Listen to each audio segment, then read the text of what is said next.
বলছে না করি গো, হাসতে হাসতে সুরধনী গঙ্গার ঘাটে গেলি না করি,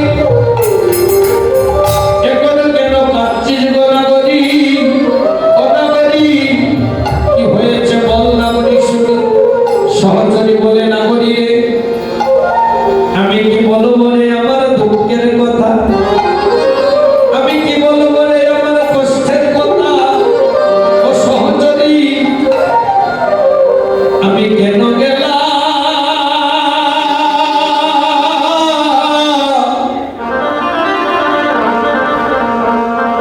ওই সুর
সুরতনী গঙ্গার ঘাটে তো প্রত্যেকেই যায় রে নাগরিক, কেউ তো তোর মতো এমন পাগলিনী হয় না, কেউ তো নয়ন জলে ভাসে না। ও নাগরিক গো, কি দেখে আসলে সুরতনী গঙ্গার ঘাটে বল? তখন গৌর বাবিনী বলছে, শোন, সুরতনী গঙ্গার ঘাটে প্রত্যেকেই যায়, তবে আমি যা দেখে এসেছি সবাই তা দেখতে পায় না। কি দেখেছিস? গৌর বাবিনী বলে, শোন, সুরতনীর ঘাটে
রাধে লীলা। গৌর বাবিনী বলে, সহচরী রে, আমি সুরতনী গঙ্গার ঘাটে চাঁদ দেখেছি। সহচরী হাসছে, নাগরিক, আজ তো কৃষ্ণপক্ষ, কৃষ্ণপক্ষে তুই কেমন করে চাঁদ দেখলি? তখন গৌর বাবিনী বলে, শোন, আমি আকাশের চাঁদের কথা বলছি না। আকাশের চাঁদ শুক্লপক্ষে উদয় হয়, কৃষ্ণপক্ষে চাঁদ দেখা যায় না। আমি সুরতনী গঙ্গার ঘাটে চাঁদ দেখেছি, যে চাঁদ শুক্লপক্ষ কৃষ্ণপক্ষ দুই পক্ষেই দেখা যায়, যদি কেউ তাকে মন থেকে দেখতে চায়। সহচরী বলে, নাগরিক, বুঝতে পারছি না। ভক্ত কবি বলে, নাগরিক, তুমি জানো না, কৃষ্ণপক্ষের চাঁদ তারাই দেখে এই জগতে যারা কৃষ্ণের পক্ষে থাকে। কৃষ্ণপক্ষেও চাঁদ দেখা যায় যদি অন্তরে কৃষ্ণ ভক্তি থাকে। আজ নদীয়ার নাগরী বলে, আমি কৃষ্ণপক্ষের চাঁদ দেখেছি, আকাশের চাঁদ নয়।